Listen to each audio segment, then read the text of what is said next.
discours am dégg nga mu ne ñoom ci lu ni mel lañ nar a tënku. saa di presque dañ koy continuer. non day waxee noonu rek c'est un discours diplomatique mais gëmul loolu da koy rafetal mais gëmul loolu fii lu soo ko doon def yëpp teggi nañ ko kon du ñu recevoir FMI da di woo ñoom dañuy changer de cap de. non mais changer de cap bi nag. programme bi fi waaw loolu mooy tontu. la ñuy continuer waaw mais loolu mooy tontu bi. tontu bi kay mooy loolu.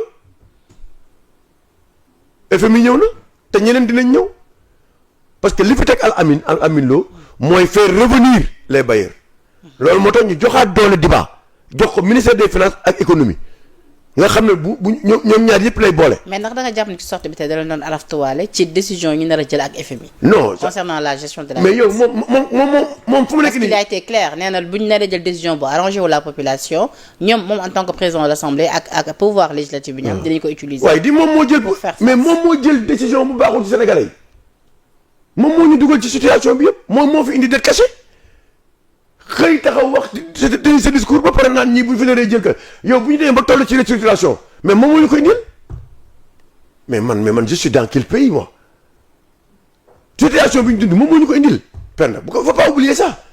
kon nga jàpp indi plan de redressement économique. il n'a pas son mot à dire ci décision. il n'a rien à dire bi ngi nar a tënk ak. non amul moom au contraire moom il est out moom warul tudd wax sax. c'est-à-dire que tey jii ku ko déglu rek da nga naan mais kii lii lay wax tey si dette cachée bi. waaye tamit en tant que président de l'Assemblée cëram la tamit ñuy saytu. du président assemblée de moom moo di les actions du gouvernement. du président assemblée de. il est le président. non il n'est pas le président de l'Assemblée. ah mais de qui il est illégal. ah mais loolu nañu xaar la. non il est mais nañu xaar la ci conseil bi di wax. le conseil moom sax d'ailleurs nee na décision bi tukkee ci conseil bi dina ko da ko fas yéene respecté. non ma ne xanaa déggoo li ma la wax. réew mi dafa nërmeelu. donte ni nee na am na ay jurisprudence yu fi jotaal. ban jurisprudence la nu ma wax jurisprudence benn jurisprudence moo fi am Macky Sall bind décret reporter élection yi conseil constitutionnel teggi jële ko ci cour suprême jël ko daaneel Macky Sall am na wala amul te boobu décret kese la décret président la. waxatuma naa lu constitution mais xam nga député yi bi ñuy ci installation bureau bi ñu amee problème de parité et c'est ça d'ailleurs keroog ñoom bi ñu def conférence de presse bi ñu koy rappelé bi ñu saisir le conseil dafa wax ni moom il s'est déclaré genre incompétent ci lu ñeel li nga xamante ni moom moo di problème mu règlement wu assemblée bi est-ce que du jurisprudence boobu lay wax déedéet loolu du jurisprudence ci ni tey jii député yi saisir le conseil loolu ci loi organique bi la loolu ci règlement intérieur la conseil constitutionnel dana ci règlement intérieur loolu leen décidé du ma ci wax dégguma de mais lii di loi constitutionnelle ku ko laal ma wax ko te Sonko li ko laal constitution la mooy l'article 54 de la constitution la qualité d'un membre du gouvernement est incompatible à un mandat parlementaire. mais grand Omar Aïssata Tall Sall honorable député mënuma dafa demandé woon solennellement le président Bassirou Diomaye Diakhar Faye ngir moom mu saisir le conseil parce que xëy na da doon bañ ñoom en tant que député bu ñu saisir conseil bi que le conseil se déclare incompétent jàpp nañ tey ji le président moom aptoon na moom par contre à saisir li nga xamante ni moom moo di le conseil concernant li nga xamante ni moo di le retour de Sonko à l'Assemblée nationale. lu tax ñu saisir conseil bi non. parce que ñoom Tafsir ñoom ñoo saisir le conseil. c'est normal et non pas Aïssata Tall Sall. mais ñun soxlawuñu présidence li ñun xam lañ bëgg suñuy institution dox suñuy loi ñu balka jalgati sénégalais nanguwul loolu sénégalais bi mën na xiif sénégalais bi mën na mar mais suñuy loi kenn du ko jalgati suñu constitution kenn du ko jalgati suñuy institution kenn du ko fawee loolu nit du ko nangu. mais je veux dire est-ce uniquement tey jii pour marquer l'histoire cette saisine quand même du conseil constitutionnel. sachant que ni peut-être le conseil va se déclarer incompétent. mënul ne pend lii constitution la article 54 xanaa déggoo li ma la wax lii du règlement intérieur assemblée nationale loolu du loi lii yow. Sonko nee na moom amoon na déjà mandat de député c'est-à-dire moom il est député. waaw lu tax duggul ci biir assemblée bi. da nga gis Sonko mu toog ci biir assemblée bi dafa suspendre woon li nga xamante ni moo di foofu dañuy suspendre boo suspendre da ngay ñëw toog ba ñu installé nga toog ci biir assemblée bi toog ñu xam ne toog nga ne suspendre nga te amatu droit nañu gëstu affaire bi Cheikh Yérim wax na ba mu jeex waxul article 54 da nga ko dégg du ko wax ruube na nii rek wax ay waxam di way ay wayam yomb na. Mouhamed Cissé jox na ko ndawtalam ne. non li mu ko wax mooy dëgg kooku ko xam nag kooku la kooku Mouhamed Cissé boobu kooku dëggu la non nit day dëggu de. ok Mouhamed Cissé. non nit day dëggu. doomu ndey c'est-à-dire que lu ma nekk sunu xarit lu ñu nekk réew mi nag moo ma gën a lépp président Diomaye laa ma doon travailler avec Sonko xamal ko ne ko sa waay lu ma tuddee doom tuddee sa waajur bu jigéen doom affaire u réew mi caaxaanewu ma ko te man dama def lël am ay valeur yow nag xaw ma ba xam def nga bois sacré parce que boo defee sacré yenn comportement yi doo ko am. waaye tout à l'heure Sonko nee na ko na ku nekk resté ci pouvoir. waaw non waaw mais dama ne moom amagul pouvoir moom Sonko amagul pouvoir loi buñ fi voté baaxul parce que c'est un président illégal. kon looy xalaat ci conseil bi. non dama ne la mais dama ne la moom ci lëndëm lay dox. penn lu simple rek lu logique xam naa ne sax yow tu es équilibré mais tamit loo leen di équilibré waaye yéen tamit boo leen gisee lu baax bu dëgg wax leen ko xam naa ne sax vous êtes équilibré penn kañ lañ jàq Sonko vendredi si guddi ban heure 20 heures bi ñu xëy la lendemain lan la ban jour la samedi lan la jour ouvrable la wala férié waaw nan nga mën a bindee lettre pour yóbbu ko courrier assemblée nationale ne dama bëgg sama réintégration est-ce que am na si procédure ñu jóge foofu kan moo démissionné da nga gis lettre de démission foo ko gisee ci Facebook nga gisee. maa ngi ko annoncé ci page am. waaw page am da nga gis. ñooy démissionné na. bi mu démissionné. kan moo woote réunion bureau bi. moom moo ñëw toog. ne démissionné naa ñu constaté ko. mais kan moo oote conférence des présidents. ce même président démissionnaire. est-ce que loolu am na. ki devait moom bi mu démissionné xam na la waroon def. bàyyi dem génn. vice président bi. toog ñu constaté. wala oote assemblée bi. wax leen ni leen président assemblée. moom it démissionné na barki dem te vice président. waaw mais c'est-à-dire. ak Cheikh moo tax ma ne ci royaume lañ jëm. lan la ñuy préparé. royaume. assemblée bi royaume lay doon. loolu la ko Sonko bëgg a def. maintenant ce même président démissionnaire moo oote réunion yi.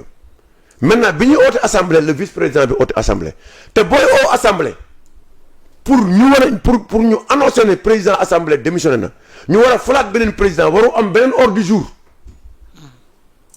bi élection président kese la mais ñii seen ordre du jour dañ ci def intégration Ousmane Sonko man du ma wax réintégration non il n'a jamais été intégré dañuy wax intégration kii ba pare day def élection président royaume koy weesu loolu ala kulli alim le conseil constitutionnel est obligé de statuer sur ce cas et au nom de la stabilité n'est-ce pas il est obligé xamal Sonko ne ko yow waroo nekk assemblée nationale. d'accord léegi ci lu ni mel ñu avancer rapidement. est-ce que yaa ngi dégg. waaw dégg naa la ci yeneen sujets yi sa jàngat tamit ci leneen lu mu wax sànq laaj na la ko sur sa candidature jàpp na ni c'est prématuré d'en parler te pourtant il a été investi après li nga xamante ne moo di congrès parti. c'est ça Sonko.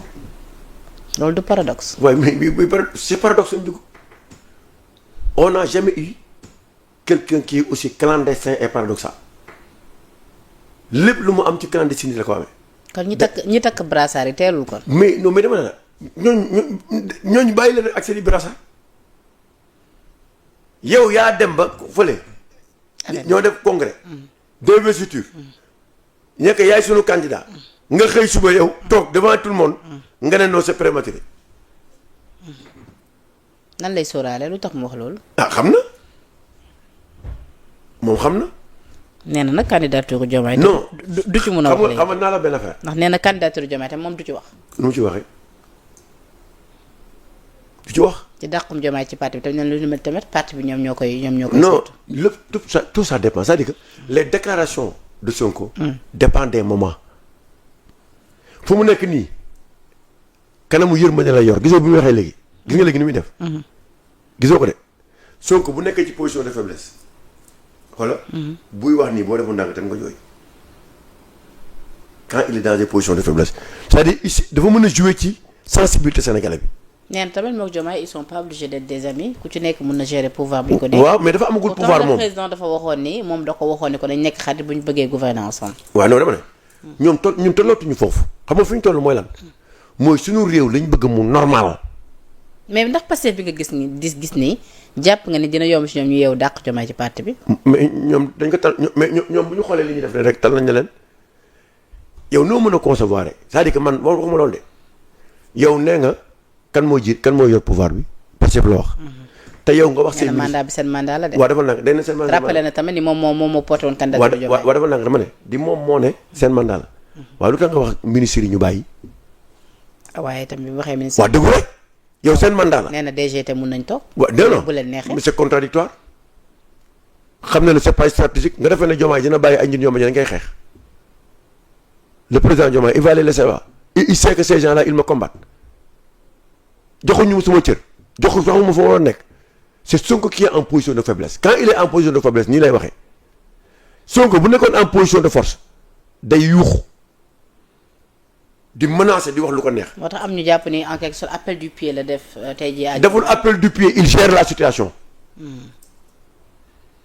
il gère la situation deful appel du pied de attention il gère Diomaye en ce moment nii da koy gérer nii mais deful appel du pied c'est-à-dire en fait boo bëggee dégg-dégg penda li Pastef indi ci réew mi 2021 ba fi ñu toll musul am. daal mën nañ jàpp daal ni Pastef amagul tamit dañu candidat en 2029 parce que dañu sonn dañu xoolal boo bëggee dégg-dégg dañu sonn ci Pastef ak seen président Ousmane Sonko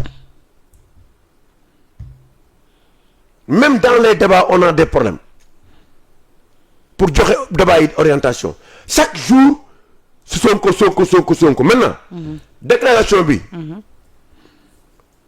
taxul ñu fàtte ne il était un président illégitime te conseil constitutionnel dina si wax taxul aussi suñu 37 milliards ak xoose dinañ ñu wax fu ñu dugal suñu xaalis mënuñu wax ci réew mi ba nit ñi débat bi du porter sur les 37 milliards et sur l'espagnol. Aljuma Sow de li mu def poste bu mu def moom dafa ci di wax ci sorti Sonko bi daf ci defaale benn image ñu daal ci bindu France dikkal nee na Sonko daal dafa ni France waa France ñëw leen. waaw ci sorti bi. waaw dëgg foofu nag mooy appel du pied bi mais appel du pied bi du fii. appel du pied bi fële la France. gis nañ temps yi même discours am dafay privilégier discours en français bi am. waaw mi ngi ko. nii Aljuma Sow lii la bind. waaw il a raison. c'est contradictoire c'est-à-dire que voilà l'homme loolu la bëgg wax ne na on n'a jamais eu un homme aussi contradictoire c'est-à-dire ñoom Aljuma Sow ñoom ñoo nekk seen logique man dama bëgg nit ku gëm logique am on est au pouvoir on gère. mais pour quelqu'un qui prend la souveraineté lan lay defee appel du pied à la France. kooku la Ousmane Sonko. Sonko mooy def souveraineté. il se veut souverain. souverain boo xamante ni sa homme d'affaires yëpp ngay tëj Sénégalais yi amuñu dara. booy tukki en jet privé ngay tukkee boo toogee di ber na nit ñi loolu mooy souverainisme loo gis ci discours Sonko loo xamante ni souverainisme la wax ma ko bi mu ñëwee fii ba léegi seuls les hommes d'affaires étrangers ñoo fi am dara amul benn homme d'affaires sénégalais dugg au contraire ñun ñëpp tiit léegi. tontu na tamit Diomaye nee na il pense pas qu'il y ait querelle le Sénégal est plus grand que les divergences politiques que nous pouvoir. mais c'est normal que le président soit au-dessus de tout ça. nee na je peux rassurer tout le monde qu'il n'y aura pas de déchirure. qu'il n'y aura pas de déchirure. mais c'est normal mais c'est ça le discours d'un président tu sais que Diomaye il est maintenant dans la peau d'un vrai président. avec tous ses pouvoirs. moo tax mu am premier ministre boo xamante ni da koy wax defal mu def. bàyyil mu bàyyi wala lenn ñu waxtaanee ko ku ma si jox instruction nga jëfe ko. ci wàllu report bi tamit nee na moom nañu respecter li nga xamante ni moo di calendrier bi. waxuñu ay report Sonko moo ko wax am ay société civile yoo xamante ni ne. alors ñuy wax ci dugg assemblée nationale Sonko ñu ne fa di wax ay report dafa am ñoom ci ni ñoom élection la ñuy wax société civile bi fi nekk ñoom dañu war a toog. ndax li ñu war a wax dëgg-dëgg mooy Sonko miy dugg assemblée nationale te amu ci droit mais il suffit Sonko moo jékki-jékki wax ne way il y aura pas de report rek ñu jël la balle au rebond pour parler de report. Le report c'est pas un débat newuñu ci débat bi mooy gis dëgg nga waxoo société civile bii nañu taxee woon bi fi Macky Sall nekkee ak li ñu am yëpp ci Macky Sall taxee woon ko bi fi Ablaye Wade nekkee ak li ñu amul yëpp ci Ablaye Wade amuñu ko ci ñii te ñemewuñu ñii. à rappeler que ni tamit opposition parlementaire bi ñoom ñu ngi fustiger bëgg-bëggu li nga xamante ni moom moo di majorité bi.